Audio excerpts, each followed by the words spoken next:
Partner या घटनेचा आपण अभ्यास केलेला होता आणि त्यामध्ये मागच्या भागात आपण पाहिलं होतं ॲडमिशन ऑफ पार्टनर आणि त्यामध्ये आपण शिकलेलो होतो calculation of new profit sharing ratio.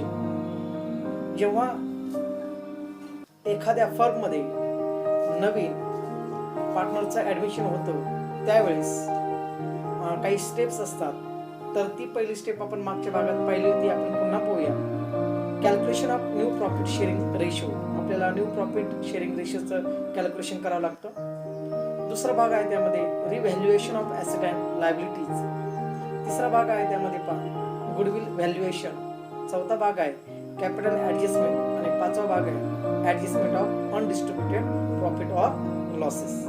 तर मित्रांनो, या भागात आपण पाहणार आहोत तोच भाग पार्टनरशिप अकाउंट जो ॲडमिशन ऑफ पार्टनर मधला आहे आणि त्यामध्ये आजचा टॉपिक आहे ट्रीटमेंट ऑफ गुडविल, ज्यालाच आपण व्हॅल्युएशन ऑफ गुडविल असं म्हणतो. मी असिस्टंट प्रोफेसर गायकवाड पी.व्ही. आपल्या सर्वांचं या ठिकाणी मी स्वागत करतो आणि पुढील अभ्यासासाठी आपण तयारी करूया. तर या ठिकाणी adjustment for goodwill. Since the new partner gets a share in the profit of the firm, he should compensate the old partner for sharing the earning of the firm on account of the reputation or goodwill earned by the partnership firm so far. In short, at the time of admission of new partner, old partner have to sacrifice in their future profit. Therefore, new partner compensate to old partner by paying in form of goodwill. मित्रांनो, या ठिकाणी आपण goodwill, ज्याला मराठीमध्ये नावलौकिक असं म्हणतो आपण, तर ज्यावेळेस एखाद्या फर्ममध्ये, जुन्या फर्ममध्ये 3 पार्टनर असतील आणि 3 पार्टनर पैकी एका पार्टनरची डेथ किंवा तो रिटायर जर झाला असेल तर त्यावेळेस नवीन पार्टनरची आवश्यकता लागते. ज्यावेळेस नवीन पार्टनर येतो त्यावेळेस आपण मागच्या व्हिडिओमध्ये शिकलेलो होतो की त्यावेळेस आपल्याला न्यू रेशो करावा लागतो आणि जो प्रॉफिट आहे त्या प्रॉफिट मधला काही भाग या नवीन आलेल्या पार्टनरला द्यावा लागतो. म्हणजेच याचा अर्थ ओल्ड पार्टनरला त्याला त्यांचा प्रॉफिट जो आहे भविष्यात होणारा त्याचं सॅक्रिफाईस करावं लागतं आणि याची नुकसान भरपाई म्हणून नवीन आलेला पार्टनर हा त्याला किंवा त्या 2 पार्टनरला गुडविल देतो. म्हणून या ठिकाणी ॲडजस्टमेंट फॉर गुडविल हे महत्त्वाचं आहे. ज्यावेळेस सॅक्रिफाईस प्रॉफिट जो आहे ओल्ड पार्टनर आपल्या प्रॉफिटचा सॅक्रिफाईस करून नवीन पार्टनरला त्यातील काही हिस्सा देतात, त्या बदल्यात नवीन पार्टनर हा त्या 2 उर्वरित जे पार्टनर्स आहेत त्यांना गुडविलच्या स्वरूपात त्यांचं नुकसान भरपाई करतो. म्हणून आपण ॲडजस्टमेंट फॉर गुडविल ही संकल्पना पाहणार आहोत. आता ज्यावेळेस आपल्याला प्रॉब्लेम सोडवायचा असतो त्यावेळेस काही गोष्टी आपल्याला लक्षात घ्यायच्या असतात की जो नवीन येणारा पार्टनर आहे तो वेगवेगळ्या फॉर्ममध्ये गुडविल आणत असतो आणि त्या 3 मेथड्स आहेत. म्हणून पाहूया. Problem can be solve as follows. या ठिकाणी 3 पद्धत आपल्याला पाहिजे. The new partner bring his share of goodwill in cash. नवीन येणारा पार्टनर जो आहे तो येतानाच त्याचं जो काही भाग आहे त्याच्या वाटेला जो काही हिस्सा येणार आहे तो गुडविलच्या स्वरूपात आणतो आणि ते सुद्धा कशा स्वरूपात? In cash which is retain in the business. आणि तो पुन्हा बिझनेसमध्ये गुंतवला जातो. म्हणजे पहिली गोष्ट लक्षात घ्या, गुडविल कशाच्या स्वरूपात आणलेलं आहे? कॅशच्या स्वरूपात. आणि ते आणल्याबरोबर पुढे गुंतवलेलं आहे बिझनेसमध्ये, पुन्हा गुंतवलेलं आहे. ही पहिली कन्सेप्ट लक्षात ठेवा. दुसरी कन्सेप्ट आहे पहा, the new partner bring his shares of goodwill in cash. तो कॅशच्या स्वरूपात आणतो and cash is withdrawn bye existing partner. म्हणजे पहा, जे जुने पार्टनर्स आहेत ते काय करतात, ज्यावेळेस नवीन पार्टनरने गुडविल घेऊन आणलं तर ते विथड्रॉन करून घेतात. आणि तिसरी कन्सेप्ट आहे, the amount of goodwill is paid by the new partner to the old partner. या ठिकाणी काय होतं की बिझनेसमध्ये ते पहिल्या कन्सेप्टनुसार बिझनेसमध्ये ते गुंतवणूक करत नाहीत किंवा विथड्रॉ बिझनेसमध्ये गुंतवून ते विथड्रॉन करत नाहीत, तर इथे डायरेक्टली पेड केलं जातं. नवीन पार्टनर जो आहे तो डायरेक्टली आपले ज्या जुने पार्टनर्स आहेत त्यांना डायरेक्टली पेड करतो. The amount of goodwill is paid by the new partner to the old partner. या ठिकाणी पुढचा भाग आपल्याला जो पाहायचा आहे, गुडविलची एंट्री कशी केली जाते, त्यासाठी 3 मुद्दे आपण या ठिकाणी पाहणार आहोत. पहिला तुम्हाला ग्रीन याच्यामधला एक भाग दिसतो, गुडविल पेड प्रायव्हेटली. जर नवीन आलेल्या पार्टनरने गुडविल प्रायव्हेटली पेड जर केलं असेल तर त्याची जर्नल एंट्री करता येत नाही. दुसरा भाग आहे goodwill brought in cash by new partner. जर नवीन पार्टनरने गुडविल हे कॅशच्या स्वरूपात आणलं असेल तर त्याची जर्नल एंट्री करता येते. म्हणून हा पहिला भाग पहा, goodwill brought in cash by new partner. आणि तिसरा भाग आहे गुडविल रेज, म्हणजे तो या ठिकाणी कॅश आणत नाही, नॉट इन कॅश. म्हणजे एकूण 3 भाग आहेत, goodwill paid privately, goodwill brought in cash by new partner, goodwill raise. आता या ठिकाणी आपल्याला 2 संकल्पना पाहिजेत आणि 2 जर्नल एंट्री पाहिजेत. Goodwill brought in cash by new partner याच्या संदर्भात काही जर्नल एंट्री पाहिजे, आणि goodwill raise in bracket not in cash याच्या संदर्भात काही जर्नल एंट्री आपण पाहणार आहोत. आता पहिला भाग आहे पहा, goodwill brought in cash by new partner. Goodwill घेऊन येतो नवीन पार्टनर, पण कशा स्वरूपात, कॅश. तर या ठिकाणी आपल्याला दिसतंय A, goodwill is not appearing in the balance sheet, हा पहिला भाग आहे.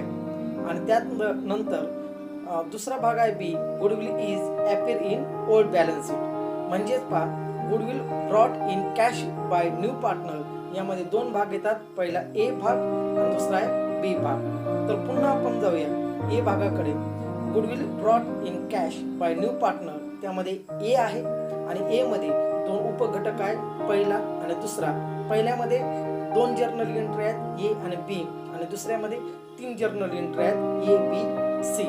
म्हणून पुन्हा एकदा पाहूया, goodwill brought in cash by new partner केव्हा, तर A, goodwill is not appearing in balance sheet. Balance sheet मध्ये गुडविल दिसत नसेल तेव्हा पहिली जर्नल एंट्री कशी होते पहा, goodwill brought in cash and retain.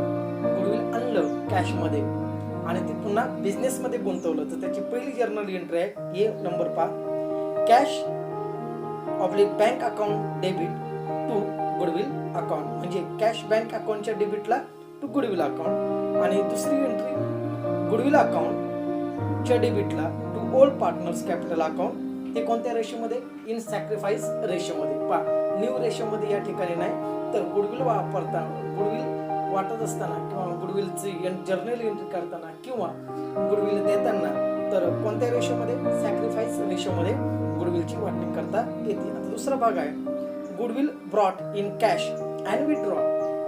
Goodwill नवीन पार्टनरने घेऊन आला आणि ते बिझनेस मध्ये गुंतवलं आणि जे त्याचे जुने सहकारी आहेत किंवा पार्टनर आहेत त्यांनी ते काय केले, विथड्रॉ केले. त्यावेळेस 3 जर्नल एंट्री तयार होतात. एक, cash bank account debit to goodwill account credit. दुसरी जर्नल एंट्री आहे गुडविल अकाउंटच्या डेबिटला to old partners capital account. कोणत्या रेशोमध्ये, इन सॅक्रिफाईस रेशोमध्ये. आणि तिसरी आहे old partners capital account debit to cash bank account credit. म्हणजे पहा, goodwill brought in cash in by new partner, त्यामध्ये ए भाग पाहतो आपण, goodwill is not appearing in balance sheet. तर त्याच्या 2 जर्नल एंट्र्या येतात आणि 2 मध्ये एकूण 5 जर्नल एंट्री आपण या ठिकाणी पाहिलेल्या आहेत. आता यातलाच भाग goodwill brought in cash by new partner येथील ए पाहिला.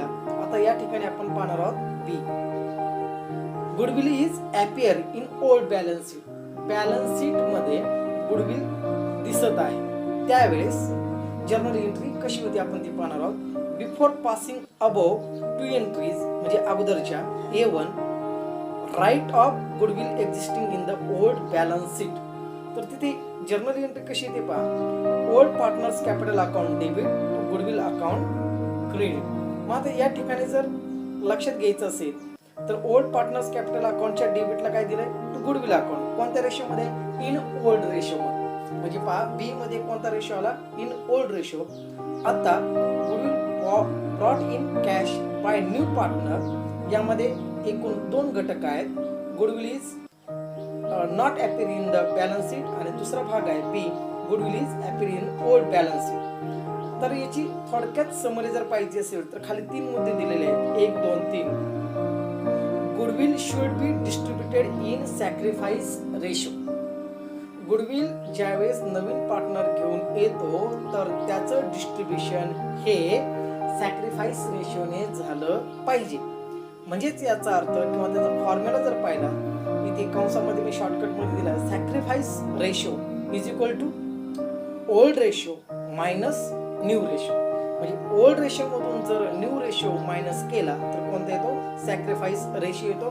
म्हणून ही गोष्ट नेहमी लक्षात ठेवायची, ज्या वेळेस goodwill brought in cash by new partner, जेव्हा नवीन पार्टनर गुडविल हे कॅशच्या स्वरूपात घेऊन येतो त्यावेळेस त्याचं डिस्ट्रीब्युशन हे सॅक्रिफाईस रेशोने होतं. दुसरा भाग, only new partner shares of goodwill should be consider. नवीन पार्टनरचा शेअर्स या ठिकाणी कन्सिडर करावा लागतो. आणि तिसरा भाग, goodwill account will not be appear in new balance sheet. आणि या ठिकाणी गुडविल अकाउंट जे आहे will not be appear in new balance sheet आणि नंतर ते नवीन बॅलन्स शीट मध्ये दिसलं पाहिजे. आता ए घटक पाहिला आपण, बी घटक पाहिला. आता सी आणि डी घटक पाहणार आहोत. पण जसं इथे goodwill brought in cash by new partner याच्यामध्ये दोन घटक आहेत, ए आणि बी. तर सी आणि डी हे घटक कशामध्ये येतात पहा. इथे दिसतं goodwill raise not in cash. Goodwill वाढलेला आहे पण नॉट इन कॅश. याचे दोन भाग आहेत, एक C goodwill is not appearing in old balance sheet आणि D goodwill is appearing in the old balance sheet. म्हणजे एक नॉट अपियरिंग आणि दुसरं आहे अपियरिंग. पाहू येते पहिली एंट्री आहे गुडविल रेज. तर त्याची एंट्री कशी येईल, goodwill account debit to old partners capital account. आणि इथे दिसते आपल्याला कोणत्या रेशोमध्ये, इन ओल्ड रेशोमध्ये. दुसरी entry goodwill raise and written of.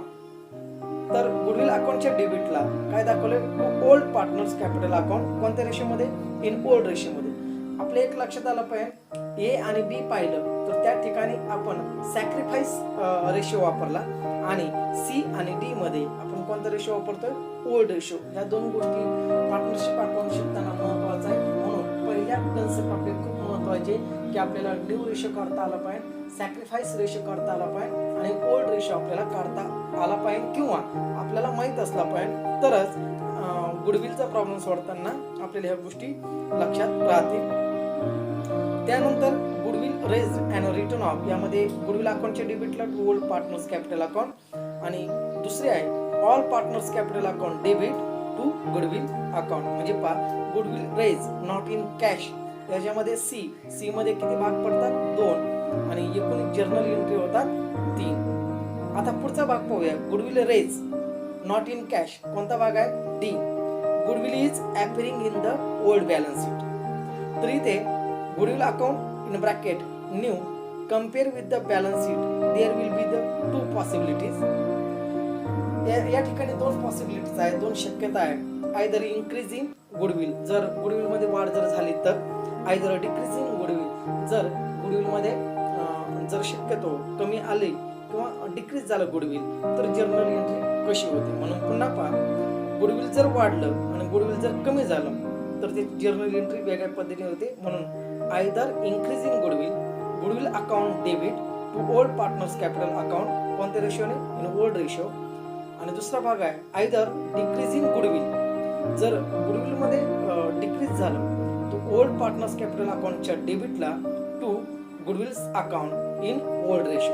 म्हणजे पहा, ए आणि बी हा घटक आपण सॅक्रिफाईस रेशोने पाहिला आणि सी आणि डी हा ओल्ड रेशोने आपण या ठिकाणी पाहत आहोत. पण सी आणि डी चा प्रॉब्लेम सोडताना 3 मुद्दे लक्षात घ्यावे लागतात. ते खालीलप्रमाणे आहेत. Goodwill should be distributed in old ratio. जेव्हा goodwill raise not in cash. Goodwill of the firm should be consider. कोणाचं गुडविल इथे या ठिकाणी कन्सिडर करायचं, तर फर्मचं गुडविल कन्सिडर करायचं. पहिल्या भागामध्ये ते नवीन पार्टनरचं गुडविल जे आहे ते कन्सिडर करायचं होतं. पण या ठिकाणी goodwill raise not in cash या ठिकाणी goodwill of the firm should be consider. Goodwill account should appear in new balance sheet if goodwill account is not written off. अशा पद्धतीने आपण 3 गोष्टी पाहिलेल्या आहेत, 1, 2, 3. म्हणून जर्नल एंट्री करताना 2 भाग महत्वाचे. गुडविल नवीन पार्टनर घेऊन येतो कॅशच्या स्वरूपात आणि दुसरं आहे goodwill raise not in cash. म्हणजे पहिल्या भागामध्ये ए आणि बी आहे आणि दुसऱ्या भागामध्ये सी आणि डी आहे. त्यानंतर आपण मेथड्स फॉर व्हॅल्युएशन गुडविल, काही मेथड्स आहेत व्हॅल्युएशन गुडविलचं व्हॅल्युएशन करण्यासाठी. तर एकूण 3 मेथड्स आहेत. त्यातील पहिली मेथड ए, बी आणि सी अशा 3 मेथड्स आहेत. मग पहिली मेथड पाहूया, ॲव्हरेज प्रॉफिट मेथड. दुसरी आहे सुपर प्रॉफिट मेथड. तिसरी आहे capitalisation of super profit method. त्यापैकी आपण पाहणार आहोत ॲव्हरेज प्रॉफिट मेथड. त्याचा फॉर्म्युला आहे goodwill is equal to average profit into numbers of year purchase. म्हणजे या ठिकाणी पहा, गुडविल काढताना ॲव्हरेज प्रॉफिट मेथडने ॲव्हरेज प्रॉफिट काढावं लागेल. तुम्हाला प्रॉब्लेममध्ये 3 ते 4 वर्षाचा प्रॉफिट दिला असेल, मग 4 वर्षात जर दिला असेल तर समजा उदाहरणार्थ प्रत्येक वर्षी 1,000 असा दिला, म्हणजे एकूण ते 4,000 झाले. आणि किती वर्ष? 4 वर्ष. म्हणजे ॲव्हरेज प्रॉफिट त्या 4 वर्षाची बेरीज करायची आणि भागायचं सुद्धा. त्याला जेवढा प्रॉफिट आहे जेवढ्या वर्षात तेवढ्यानेच भागायचं. उदाहरणार्थ 4,000 भागिले 4. नंबर ऑफ इयर परचेस तुम्हाला प्रॉब्लेम मध्ये दिलं जाईल, number of year purchase goodwill, तर ते या ठिकाणी गुणायचं. म्हणजे ॲव्हरेज प्रॉफिट मेथडने तुमचं गुडविल निघतं. थोडीशी किचकट पद्धत आहे पहा दुसऱ्या मेथडमध्ये, सुपर प्रॉफिट मेथड. गुडविल काढताना तुम्हाला super profit into number of year purchase हा मेन फॉर्म्युला आहे. सुपर प्रॉफिट मेथडने जर काढायचं असेल तर super profit into number of year purchase. मग या ठिकाणी सगळ्यात अगोदर जर आपल्याला फॉर्म्युला माहित असेल गुडविल बरोबर super profit into number of year purchase, तर या ठिकाणी आपल्याला सुपर प्रॉफिट पहिल्यांदा काढावं लागेल. सुपर प्रॉफिट कसा काढायचा? तर ॲव्हरेज प्रॉफिट. ॲव्हरेज प्रॉफिट मधून काय वजा करायचं? Normal profit. म्हणजेच काय आलं? Super profit. म्हणजे पहा, वरती जो प्रॉब्लेम मध्ये तुम्हाला किंवा या गुडविलच्या फॉर्म्युलामध्ये काय दिसतो? Super profit. मग सुपर प्रॉफिट कसा काढायचा? तर या ठिकाणी दिसतंय. मग सुपर प्रॉफिट जर काढायचं असेल तर ॲव्हरेज प्रॉफिट मधून काय वजा करायचं? Normal profit. मग नॉर्मल प्रॉफिट सुद्धा आपल्याला त्याचा फॉर्म्युला माहित असला पाहिजे. म्हणून कॅपिटल एम्प्लॉईड हे प्रॉब्लेम मध्ये दिलेलं असतं into normal rate of return, हे सुद्धा तुम्हाला प्रॉब्लेम मध्ये दिलेलं असतं अपॉन 100. हा फॉर्म्युला आहे. नॉर्मल प्रॉफिटचा फॉर्म्युला पहा, capital employed into normal rate of return upon 100. म्हणजेच पहा, सुपर प्रॉफिट मेथडने जर तुम्हाला गुडविल काढायचं असेल तर गुडविलचा फॉर्म्युला आहे पहा, goodwill is equal to super profit into number of year purchase. Super profit कसा काढायचा? तर या ठिकाणी तुमच्या लक्षात येईल. आणि सुपर प्रॉफिट काढताना आपल्याला 2 गोष्टी गरजेच्या आहेत, एक ॲव्हरेज प्रॉफिट आणि दुसरं कोणतं आहे? Normal profit. म्हणजेच आपल्याला या ठिकाणी सुपर प्रॉफिट काढता आला पाहिजे, नंतर ॲव्हरेज प्रॉफिट काढता आला पाहिजे आणि नंतर काय काढता आला पाहिजे? नॉर्मल प्रॉफिट काढता आला पाहिजे. आता दुसरी गोष्ट, प्रॉब्लेम मध्ये जर कॅपिटल एम्प्लॉईड जर त्याची डायरेक्ट रक्कम जर दिली नसेल तर कॅपिटल एम्प्लॉईड काढण्यासाठी खाली मी तुम्हाला इथे दिले पहा, कॅपिटल एम्प्लॉईड. त्याच्यामध्ये काय काय ऍड करायचं? Capital plus accumulated profit. Accumulated profit कसं आहे पहा, इन ब्रॅकेट मध्ये जनरल रिझर्व ऍड करायचं, reserve fund and profit and loss account. त्यातून मायनस करायचं आहे ॲक्युमुलेटेड लॉसेस. त्याच्यानंतर फिक्टिटियस ॲसेट आणि प्रॉफिट अँड लॉस अकाउंटचा डेबिट बॅलन्स. हे एकदा वजा केलं की तुमचं काय येतं? कॅपिटल एम्प्लॉईड येतं. आणि तिसरा भाग जो आहे capitalisation of super profit method. या 3 मेथड आहेत पहा. पुन्हा एकदा पहा, average profit method, super profit method आणि तिसरी मेथड आहे capitalisation of super profit method. आपण ए पाहिली, बी पाहिली, त्यानंतर पुढचा भाग आहे capitalisation of super profit method. Formula आहे goodwill is equal to super profit into 100 upon normal rate of return. तिसरं फॉर्म्युला किंवा तिसरी मेथड आहे अतिशय सोपी आहे. त्याचं कारण असं आहे पहा, कारण दुसऱ्या भागामध्ये तुम्ही सुपर प्रॉफिट काढायचं शिकलेला, म्हणून या ठिकाणी सुपर प्रॉफिट नव्याने काढायची गरज नाही. किंवा नवीन प्रॉब्लेम जर असेल तर तुम्ही सुपर प्रॉफिट या ठिकाणी काढू शकता. Super profit into 100 upon normal rate of return. Problem मध्ये तुम्हाला नॉर्मल रेट ऑफ रिटर्न सुद्धा दिलेला आहे. म्हणून या 3 वेगवेगळ्या पद्धती आहेत. पहिली पद्धत आहे average profit method, super profit method आणि तिसरी मेथड आहे capitalisation of super profit method. हे एकूण 3 मेथड आहेत ज्याला आपण method for valuation of goodwill असं म्हणतो. आणि पुढच्या भागामध्ये आपण लगेचच प्रॅक्टिकल प्रॉब्लेम पाहणार आहोत. पाहूया प्रॅक्टिकल प्रॉब्लेम कशा संदर्भात, ॲव्हरेज प्रॉफिट मेथडनुसार, सुपर प्रॉफिट मेथड आणि कॅपिटलायझेशन ऑफ सुपर प्रॉफिट मेथडनुसार आपण प्रॉब्लेम सोडवणार आहोत. त्याकडे नीट लक्ष द्या आणि माझ्या मागे सोडवण्याचा प्रयत्न केला तरीही चालेल. हॅलो दोस्तो, आता आपण थिअरी पाहिली होती आणि आता आपण पाहणार आहोत प्रॅक्टिकल प्रॉब्लेम. आपण याआधी विचार केला आणि पाहिले methods for valuation of goodwill. तर आपण या अगोदर पाहिलं होतं 3 मेथड आहेत. पहिली मेथड आहे ॲव्हरेज प्रॉफिट मेथड, दुसरी मेथड आहे सुपर प्रॉफिट मेथड आणि तिसरी मेथड आहे capitalisation of super profit method. तर 1 बाय 1 आपण या ठिकाणी प्रॉब्लेम सोडणार आहोत. मी अगोदर प्रथम प्रॉब्लेम या ठिकाणी रीड करतो आणि मग तुमच्या लक्षात येईल की आपण या ठिकाणी प्रॅक्टिकली एक प्रॉब्लेम सोडवणार आहोत. तर एक एक्झाम्पल आहे, Shiva, Sambha and Rama carrying on the business in partnership. Goodwill of the firm is to be valued at 3 years. Purchase of average profit of last 6 years. म्हणजे या ठिकाणी 3 पार्टनर आहे, एक शिवा, संभा आणि रामा. ते बिझनेस चालवतात आणि या ठिकाणी goodwill of the firm is to be valued 3 वर्षासाठी त्यांनी ते गुडविल व्हॅल्यूड केलेलं आहे. आणि त्याच वेळेस ॲव्हरेज प्रॉफिट आहे लास्ट 6 वर्षाचा. म्हणजे या ठिकाणी 2 गोष्टी महत्त्वाच्या आहेत, 3 year परचेस आणि दुसरं आहे ॲव्हरेज प्रॉफिट ऑफ 6 years. या ठिकाणी तुम्हाला वरती प्रॉब्लेम दिसत आहे. या प्रॉब्लेममध्ये 6 वर्षाचा प्रॉफिट दिलेला आहे.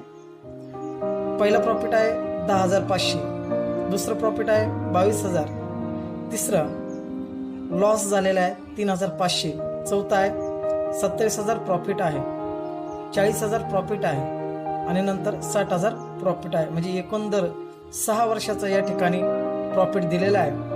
तुम्हाला विचारलेलं आहे you are asked to calculate the amount of goodwill of the firm. या ठिकाणी आपण सोल्युशन पाहणार आहोत. सोल्युशनमध्ये सगळ्यात अगोदर आपण त्याचा फॉर्म्युला पाहणार आहोत. तर आपण पाहूया सोल्युशन. सगळ्यात अगोदर त्याचा आपण फॉर्म्युला लिहिणार आहोत. तर या ठिकाणी फॉर्म्युला आहे goodwill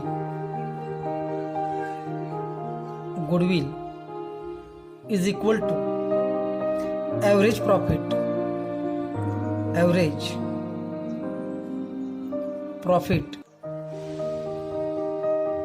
into number of years purchased.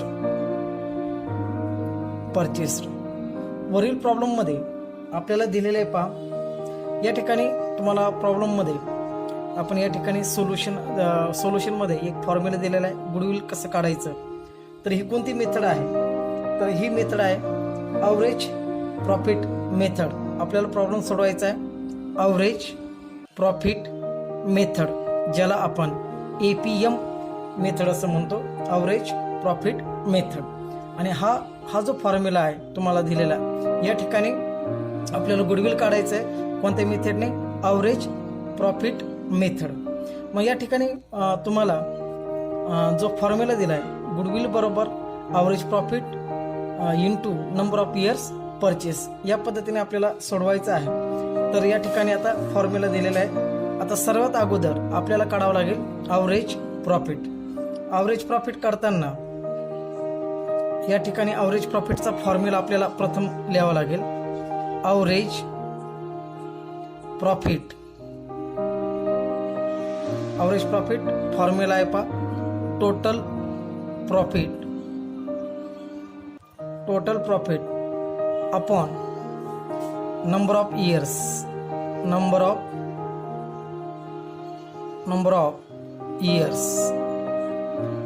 या ठिकाणी ॲव्हरेज प्रॉफिटचा फॉर्म्युला दिलेला आहे. म्हणजे पहा, गुडविल काढताना सगळ्यात अगोदर आपल्याला काय काढायचं आहे, ॲव्हरेज प्रॉफिट.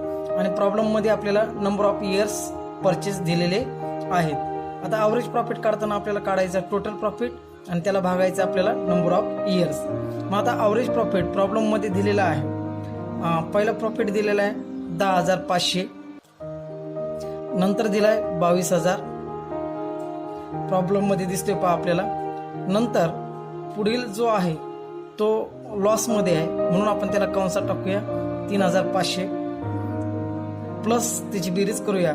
अजून प्रॉफिट दिलेला आहे 27,000, अजून प्रॉफिट दिलेला आहे 40,000 आणि अजून प्रॉफिट दिलेला आहे 60,000.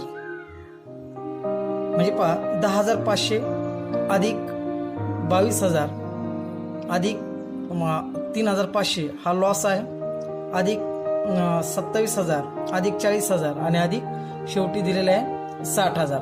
या ठिकाणी आपल्याला प्रॉब्लेम सोडताना या ठिकाणी दिसते तुम्हाला किती 60,000 आहे. आता प्रॉब्लेममध्ये जर आपण व्यवस्थित पाहिलं तर प्रॉब्लेममध्ये किती वर्ष दिलेले आहे तर total average profit of last 6 years म्हणून आपण त्याला नंबर ऑफ इयर्स किती आहेत 6 आहेत. त्याचा आपण टोटल बेरीज करूया. याची टोटल बेरीज येते 1,56,000. त्याला 6ने भागायचं आहे आपण 6. त्याचं उत्तर बरोबर आलं 26,000 म्हणजे किती 26,000 उत्तर आलेलं आहे.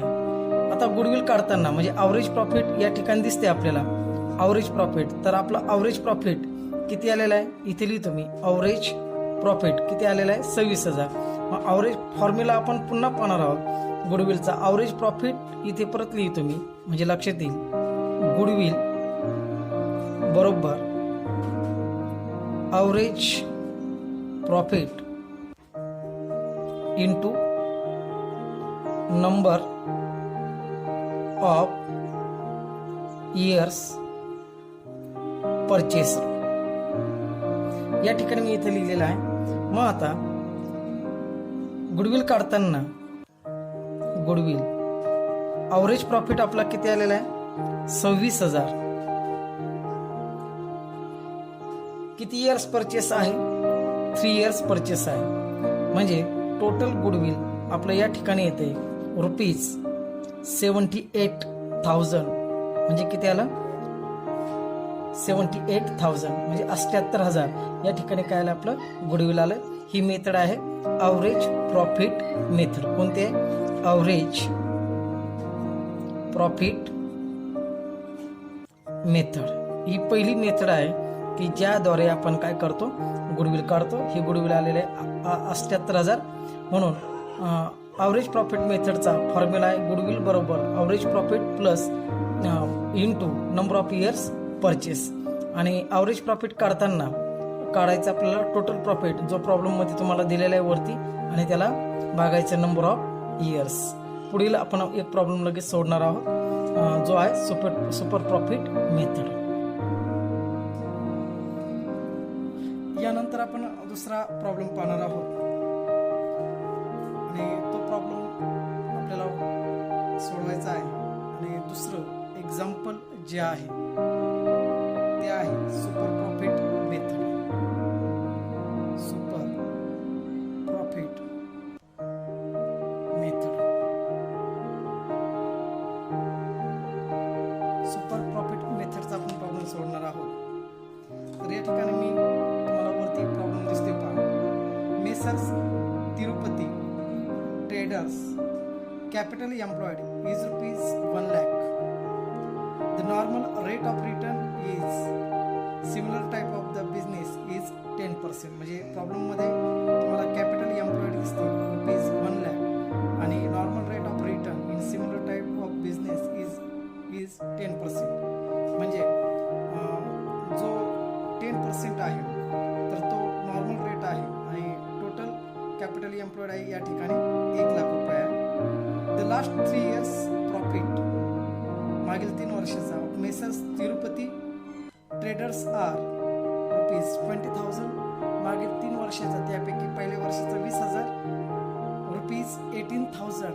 हा दुसऱ्या वर्षाचा 18,000 अँड ₹22,000 रेस्पेक्टिव्हली. म्हणजे 3 वर्षाचा पहिल्या वर्षाचा आहे 20,000, दुसऱ्या वर्षाचा आहे 18,000 आणि तिसऱ्या वर्षाचा आहे 22,000. तर तर आपल्याला सांगितलंय goodwill of the firm is to be valued at 2 years purchase of super profit. तर या ठिकाणी 2 वर्षाचा आपल्याला काय काढायचं आहे, सुपर प्रॉफिट काढायचा आहे. तर सगळ्यात अगोदर आपण फॉर्म्युले पाहणार आहोत आणि फॉर्म्युले पाहिल्याच्या नंतर मग आपण प्रॉब्लेम सोडवायला सुरुवात करणार आहोत. तर या ठिकाणी पहिला फॉर्म्युला, कारण यामध्ये 2-3 फॉर्म्युले आहेत, सगळ्यात अगोदर आपल्याला फॉर्म्युले पाहावे लागतील. पहिला फॉर्म्युला आहे गुडविल बरोबर, कारण काढायचं आहे आपल्याला सुपर प्रॉफिट इनटू पहिल्यासारखंच नंबर ऑफ इयर्स परचेस. आता या ठिकाणी सुपर प्रॉफिट मेथडने आपण हा प्रॉब्लेम सोडणार आहोत. गुडविलचा फॉर्म्युला आहे goodwill is equal to super profit into number of years purchase. त्यानंतर सुपर प्रॉफिट काढताना पुन्हा एक आपल्याला फॉर्म्युला काढावा लागतो, सुपर प्रॉफिट. तर त्यावेळेस बरोबर अवरेज प्रॉफिट मायनस त्यातून करायचं आपल्याला नॉर्मल प्रॉफिट, त्यातून वजा करायचं आपल्याला नॉर्मल प्रॉफिट.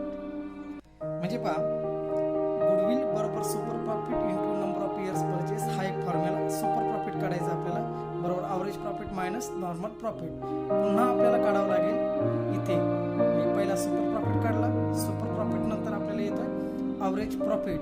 आता अवरेज प्रॉफिटचा सुद्धा आपल्याला या ठिकाणी फॉर्म्युला पाहावा लागेल. Average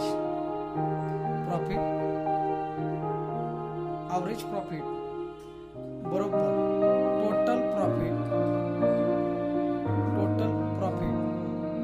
upon number of years.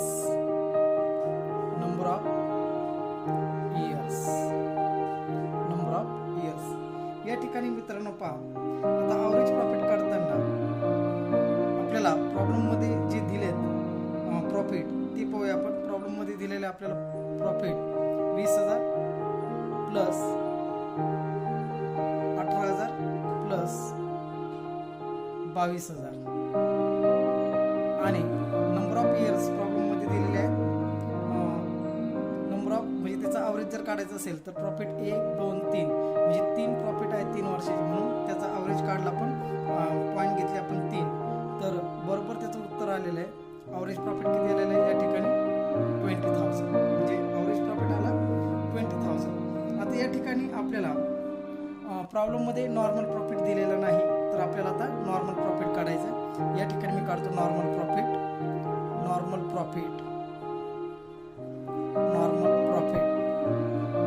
तर नॉर्मल प्रॉफिट काढताना त्याचा सुद्धा फॉर्म्युला आहे capital employed into normal rate of return upon 100 असा फॉर्म्युला दिलेला आहे. म्हणजे पहा गुडविल बरोबर super profit into number of year purchase. नंतर आपण पाहिले सुपर प्रॉफिट अवरेज प्रॉफिट मधून आपल्याला काय करायचं आहे नॉर्मल प्रॉफिट.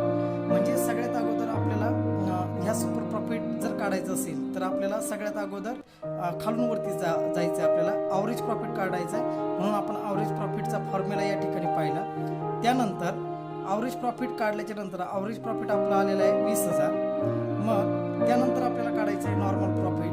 आता नॉर्मल प्रॉफिटचा फॉर्म्युला इथे दिला आहे नॉर्मल प्रॉफिट बरोबर capital employed into normal rate of return upon 100. तर या ठिकाणी आपल्याला प्रॉब्लेममध्ये दिलेला आहे पहा रुपीज. कॅपिटल एम्प्लॉयड प्रॉब्लेममध्ये दिलेलं आहे 1 lakh. Normal rate of return पण दिलेलं आहे आपल्याला किती 10 आणि फॉर्म्युल्यामध्ये आपण किती आहे 100 बरोबर रुपीज किती आले 10,000. आता मूळ आपलं गुडविल काढायचं आहे. गुडविल काढताना तुमचा नॉर्मल प्रॉफिट पण आलेलं आहे या ठिकाणी, अवरेज प्रॉफिट पण आलेलं आहे. म्हणजे सुपर प्रॉफिट काढताना आपल्याला काय करायचं आहे अवरेज प्रॉफिटमधून काय करायचं आपल्याला नॉर्मल प्रॉफिट वजा करायचा आहे. तर या ठिकाणी सगळ्यात अगोदर आपण या ठिकाणी सुपर प्रॉफिट काढूया. सुपर प्रॉफिट त्याचा फॉर्म्युला आहे पहा ॲव्हरेज प्रॉफिट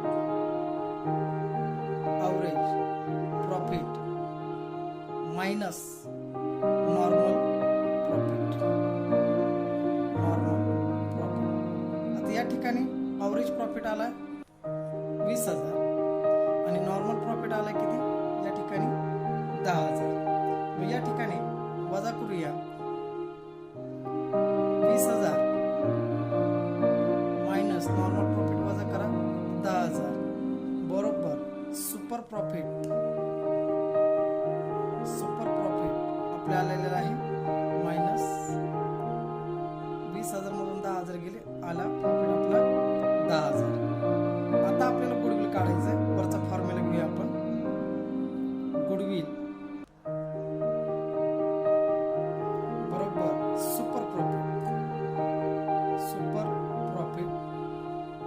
सुपर प्रॉफिट या ठिकाणी आपला 10,000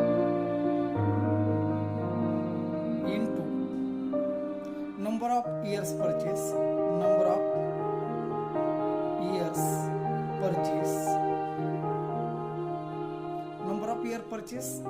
या ठिकाणी प्रॉब्लेम मध्ये दिलेलं आहे तुम्हाला शेवटच्या ओळीमध्ये दिसते valued at 2 year purchase of super profit म्हणजे किती वर्ष आहे 2 वर्ष.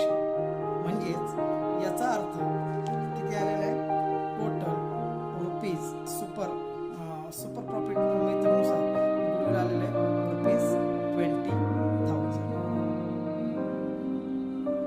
म्हणजे सुपर प्रॉफिट मेथड काढताना 3 गोष्टी लक्षात घ्यायच्या. पहिला सगळ्यात अगोदर काढायचं तुम्हाला गुडविल मध्ये super profit into number of year purchase हा गुडविलचा फॉर्म्युला आहे. पण त्याच्या अगोदर आपल्याला काढायचं आपल्याला इथे सुपर प्रॉफिट कसा काढतात तर सुपर प्रॉफिट बरोबर ॲव्हरेज प्रॉफिट मधून काय करतात नॉर्मल प्रॉफिट वजा करतात.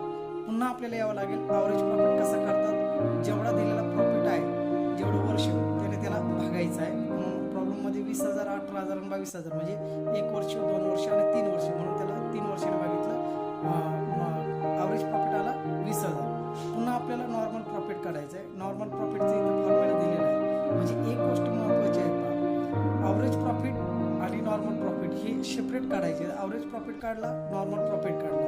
मग आता ॲव्हरेज प्रॉफिट तुमचा आला 20,000 आणि नॉर्मल प्रॉफिट आला 10,000. ते वजा केले तर टोटल इथे दिसतो तुम्हाला 10,000 हा सुपर प्रॉफिट आलेला आहे.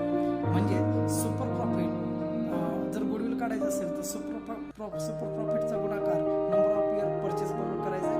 हे 10,000 गुणिले 2 बरोबर आलंय. तर तुमचं सुपर प्रॉफिट मेथडनुसार गुडविल आलेलं आहे 20,000. तर आपण पुढचा हाच प्रॉब्लेम घेऊया आणि याच प्रॉब्लेमवरती आपण capitalisation of super profit method ही मेथडनुसार काय करूया आपण गुडविल काढूया.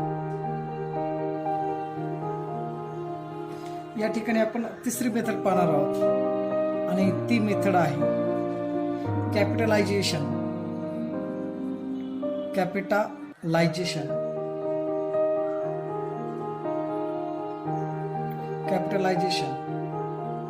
ऑफ सुपर प्रॉफिट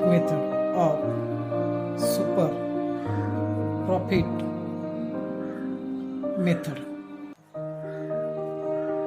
या मेथडने आपल्याला प्रॉब्लेम सोडवायचा आहे. तर पाहूया हा प्रॉब्लेम सोडताना आपण कॅपिटलायझेशन ऑफ सुपर प्रॉफिट मेथडने आपण हा प्रॉब्लेम सोडणार आहोत. तर याचा फॉर्म्युला अगोदर आपल्याला या ठिकाणी पाहावा लागेल. फॉर्म्युला या ठिकाणी बरोबर गुडविल बरोबर super profit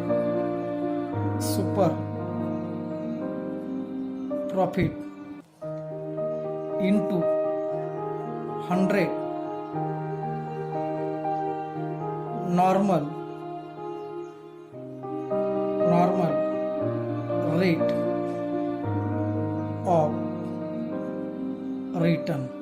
normal rate of return. तर आपण मागचंच उदाहरण घेणार आहोत. ते उदाहरण आहे messrs Tirupati traders capital employed जे अगोदर आपण सोडलं त्यावरतीच. कारण या ठिकाणी आपल्याला सुपर प्रॉफिट माहीत झालेला आहे मागच्या प्रॉब्लेम मधला. तर सुपर प्रॉफिट या ठिकाणी मग सोडूया आपण या ठिकाणी प्रॉब्लेम. गुडविल बरोबर सुपर प्रॉफिट